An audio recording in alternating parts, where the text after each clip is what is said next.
Hello everybody, High Lord Tamerlane with another Obscurity in Miniature.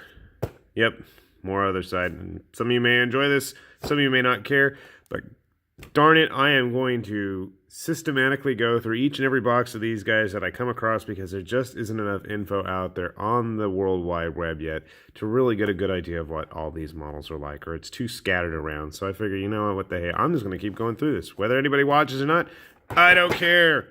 At least it's there for posterity's sake. So today we're going to go back with the Abyssinia Allegiance from the other side. This is the Basotho Cavalry, 6 pre-assembled minis.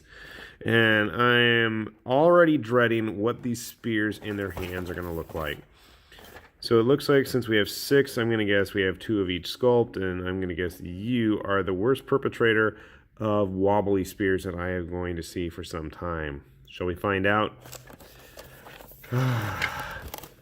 They're actually kind of cool looking, and the fact that they're like so low tech in what's like the most super high tech faction of the game. Oh, it's kind of cool, I think, in and of itself. So here we have their card: spears and suppressing fire. It doesn't even tell us what kind of guns they have. They just shoot stuff. All right, the moment of truth. How bad are their spears going to be bent? And it looks like we are playing with 50mm bases on these guys, which seems to be pretty average for cavalry in circle-based games. Yeah, 50mm. Okay. Set those to the side. All right. Sculpt. No. Ooh, you are going to teach them a look at that. Not only do you have droopy spear syndrome, but you got droopy gun as well, which is kind of a shame because otherwise you're actually a pretty nice looking sculpt here, my friend.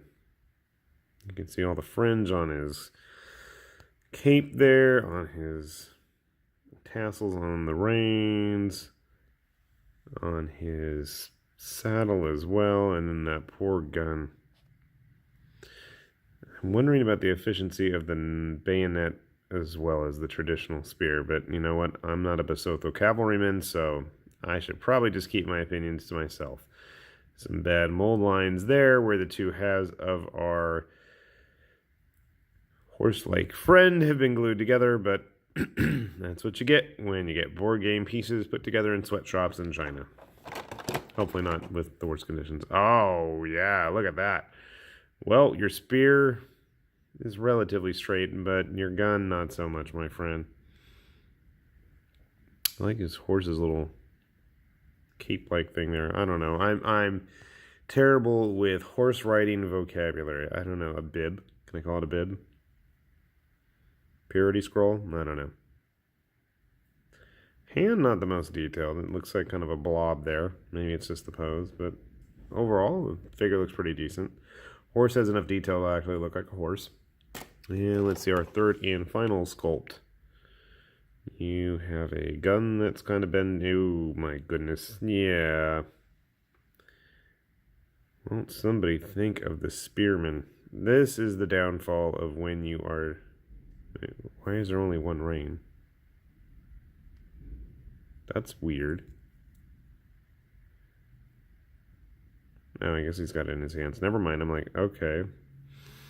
That's still kind of weird. I don't know. I don't know about horses, and the hair on the back looks like it's on fire. After painting too many Chaos Horsemen for Warhammer, I had a bad habit of painting the hair on their hooves like flames. I don't think these guys are supposed to be on fire, though. Are there any females in the unit? I don't think so. They all look like men. Let's see, we have 3 more sculpts of the same thing, obviously, and they don't look like they're in any better shape in regards to their weapons. Oh my goodness. I'm sorry, my friend, but I do not think you're going to be the most effective member of the battlefield. At least your gun's not as bad as the other ones. So why don't we take a look at how these horsemen actually stack up compared to some of the other models on the table. Alright, so we got our usual culprits on the table. In case you don't know, we have a actual model that's been painted from the other side. This is one of the South Wales borderers for the King's Empire.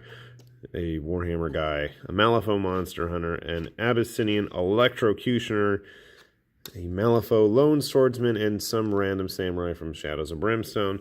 So just to give a nice look at some modern figures on the tabletop. Now, sadly, I don't own any other cavalry of any kind. I've never liked cavalry because I don't like painting horses, and every few times that I've tried doing painted horses for Malifaux, they have not come out well. At least the riders don't look like they're going to be out of proportion with other models on the table too much. That's something that's always irked me, especially some of the Malifaux sculpts that I did bother to paint. So we can see, I mean, the horses don't look too undersized. I've never been a fan of small horses like some of the ones that are in Warlords games, for example. War Games Factory's old Samurai line, those were pretty small, little dinky horses as well. Some of Fire Forge's I'm not a big fan of, but these look like they're decent-sized horses, especially this one rearing up. The more I think about it, the only actual cavalry that I currently own are Vanguard for Age of Sigmar, and those guys are giant mutant monster horses. So in the back we have the Abyssinian Marauders. Let's see if I can get it zoomed in a little bit more so you can get a better look just to see the size. So the cavalry are obviously going to be smaller, but it does seem like Wyrd was paying attention this time. We don't have mismatched sizes where you have one figure in the unit that's like ridiculously larger than everybody else. And the fact that you get two squads of them is kind of nice. Again, the prices, I've never agreed with Wyrd's pricing on anything ever, sadly, as much as I like their models, and I do continue to purchase and enjoy them. I just want to pay what I feel is a fair price, and I'm a cheapskate, so take that for what you will. I want to say a box was about $30 or so for 6 cavalrymen. I mean, that doesn't sound too unreasonable, does it? I don't know. You guys tell me. Anyway, these are the Basotho Cavalry again for the Abyssinian faction of the other side. Hopefully a game that can get a little bit more traction than it currently is, because it seems like a pretty cool looking deal, especially if you're into the more steampunky Victorian era stuff. So with that said, this is High Lord Tamberlane with Obscurities and Miniatures saying thanks for watching. Hope you enjoyed, and check out some of our other videos for once. Yeah? Bye-bye.